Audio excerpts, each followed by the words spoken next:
Nesse vídeo nós iremos abordar um conteúdo bastante interessante da matemática, que é o raciocínio lógico. Só que neste estudo nós iremos trabalhar com os quantificadores. Então vamos trabalhar com a negação dos quantificadores. Como é que isso funciona? Então nós teremos a negação de todo, algum e nenhum. São os quantificadores que nós temos dentro de uma questão do raciocínio lógico. E normalmente caem provas, questões que abordam esse assunto. E se você souber a regra que envolve, você consegue resolver as questões com maior facilidade. Então, neste vídeo, a gente vai tentar trabalhar um resumo do que é a negação de quantificadores. Mas primeiro, a gente precisa saber o que são quantificadores. O que são quantificadores? Na verdade, são palavras ou expressões que indicam que houve quantificação. São exemplos de quantificadores as expressões existe, algum, todo, cada, pelo menos um, nenhum. Então, essas são palavras, são expressões que definem quantificadores. E quando a gente fala de quantificadores, para quem ainda não está bem entendido o que significa, é quando nós estamos nos referindo a um grupo de pessoas, a um grupo de coisas, a um conjunto. Então existe alguém, alguém fez, todos fazem a mesma coisa, então você está se referindo a um grupo, a um conjunto, a um agrupamento. Então você está quantificando a sua proposição. A proposição é aquela afirmativa. Ela pode ser uma proposição afirmativa ou uma proposição negativa. E aí, para facilitar, nós precisamos qualificar os tipos de proposição. E aí você tem a proposição universal afirmativa, que é dada pela expressão todo. Então, um exemplo, todo saquaremense é fluminense. Temos a proposição universal negativa, onde o quantificador é o nenhum, nenhum saquaremense é fluminense. Temos também a proposição particular afirmativa, algum saquaremense é fluminense. Temos também a proposição particular negativa, algum saquaremense não é fluminense. A gente pode observar que a proposição universal nenhum saquaremense é fluminense equivale a dizer que todo saquaremense não é fluminense. Dessa forma, a expressão nenhum pode ser substituída pela expressão todo não. Então você pode trabalhar com a expressão nenhum ou com o conjunto do todo não. Ou seja, eu posso usar o todo como quantificador universal e o não para negar o verbo que estava afirmando. Temos também alguns exemplos que você pode utilizar, seguindo a proposição afirmativa. Todo saquaremense é fluminense.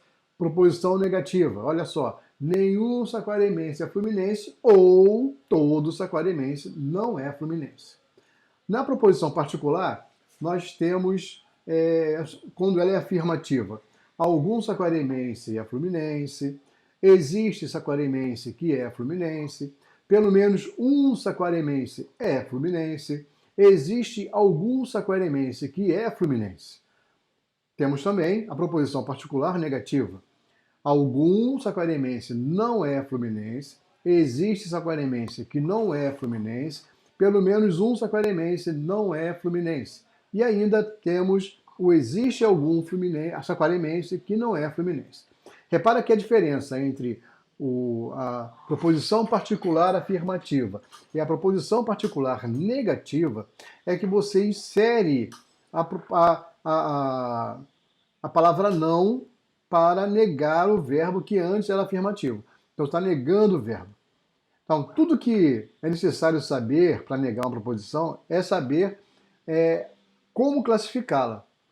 E por essa razão, é muito importante saber os tipos de quantificadores.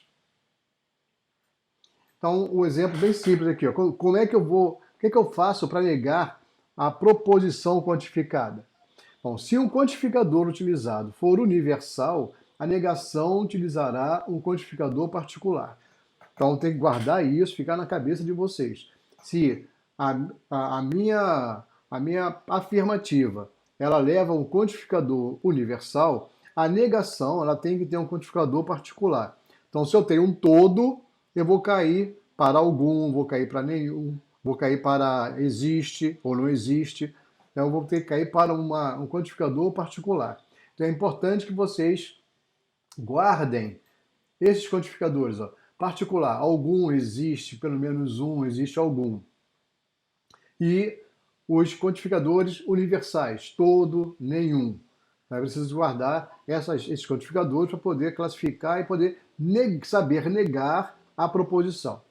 Bom, se o quantificador utilizado for particular, a negação utilizará um quantificador universal. Ou seja, se eu estou afirmando no particular, existe um, a negação tem que usar um quantificador universal. Da mesma maneira, se o verbo for afirmativo, a negação utilizará um verbo negativo. Se o verbo for negativo, a negação utilizará um verbo afirmativo. Então, se eu tenho um é, se eu negar, não é. Se eu tenho um não é, se eu negar, passou a ser é. Então, existe uma inversão. É preciso que vocês tenham isso em mente. Aí a gente vai ter alguns exemplos para sabermos trabalhar com essas mudanças. Então, algum político é honesto. Então, algum político é honesto, nós temos um quantificador particular afirmativo. A sua negação, ela será o quê? Universal, negativa. Então, nenhum político é honesto. Então, eu tirei o meu algum, passou a ser nenhum, certo? Então, algum político é honesto, é proposição afirmativa. Quando eu negar essa proposição, ela vai virar nenhum político é honesto. Da mesma maneira, eu posso ter aqui, existe político honesto. A proposição é particular afirmativa, porque eu estou usando o quantificador existe. A sua negação será universal negativa, ou seja, todo político não é honesto. Então, todo político não é honesto. Lá eu disse que existe político honesto. A negação vai transformar numa universal negativa. Todo político, e aí entra o não para negar o verbo, que lá em cima ele era afirmativo, não é honesto. Ok? Nenhum brasileiro é europeu. A proposição universal negativa, estou usando nenhum. A sua negação será particular afirmativa. Não, nenhum brasileiro é europeu, algum brasileiro é europeu. Então, repara que eu tenho nenhum, que é o meu quantificador universal negativo, e eu transformei para um quantificador particular afirmativo, que é o algum. Outro exemplo. Todo brasileiro não é europeu. Então, todo brasileiro não é uma proposição universal negativa. Todo não, tenho todo. Sua negação será particular afirmativa. Então, posso usar duas maneiras de negar. Algum brasileiro é europeu e existe brasileiro que é europeu. Então, nós temos algum brasileiro é europeu e existe brasileiro que é europeu. Então, na mudança da negativa para a afirmativa, você sai de uma universal negativa para a particular afirmativa. Outro exemplo.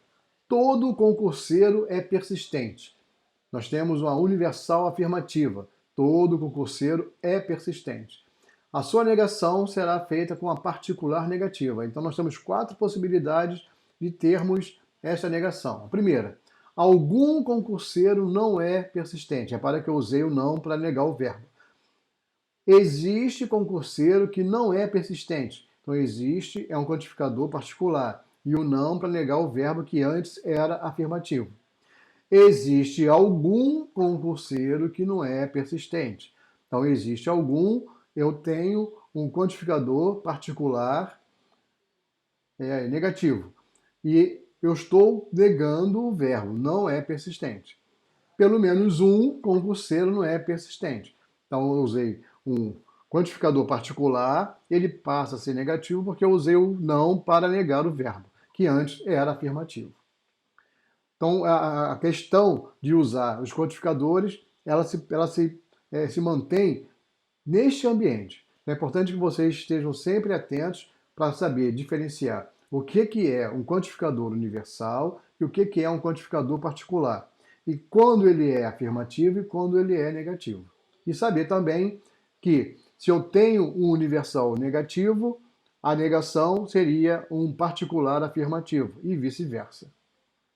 Temos aqui um exemplo agora, um quadrinho, que mostra sobre a negação de proposições compostas.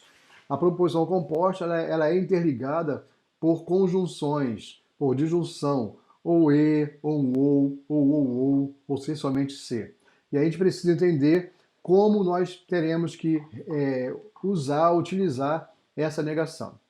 Então, eu tenho aqui um exemplo. Quando é conjunção, quando eu estou usando o e. Toda vez que eu estiver usando o e, eu vou negar sempre as duas proposições e vou trocar o e pelo ou. Ao exemplo, jogo e corro. Ou seja, eu jogo e corro. Como eu vou negar? Eu não jogo ou não corro. Repara que eu neguei as duas proposições e troquei o e pelo ou. Certo? Quando eu tenho uma disjunção inclusiva, que é o ou, vou negar as duas proposições e vou trocar o ou pelo e. Então, eu escuto ou ouço. Então, quando eu negar essas proposições, eu vou negar eu não escuto e, troquei o ou pelo e, não ouço. Quando eu tenho a disjunção exclusiva, que é trocar o ou pelo sei e somente se. Então, eu tenho uma disjunção exclusiva. Ou eu falo ou eu escuto. Quando eu for negar, eu digo eu falo, se e somente se escuto. Uma condicional. Eu vou manter a primeira e negar a segunda. Ou seja, eu tenho uma segunda proposição que está diretamente ligada à primeira. Então, se chove, então neva. Eu vou manter a primeira, chove, e vou negar a segunda. Chove e não neva.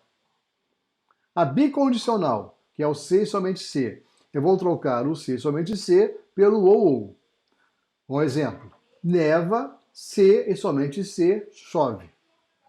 Como é que fica? Ou neva ou chove. Bom, esse é um quadro, resumo também, para nós sabermos como negar proposições compostas. E é isso, espero que vocês tenham entendido. Também, se tiverem dúvidas, voltem no vídeo, repitam, revejam, dê um like nesse vídeo que é interessante, é importante para mim. Se vocês quiserem divulgar esse vídeo, divulguem, convidem para entrarem no meu canal, Vivências Pedagógicas, para que vocês recebam mais informações. Não esqueçam de ativar o sininho, ok? Um abraço a todos.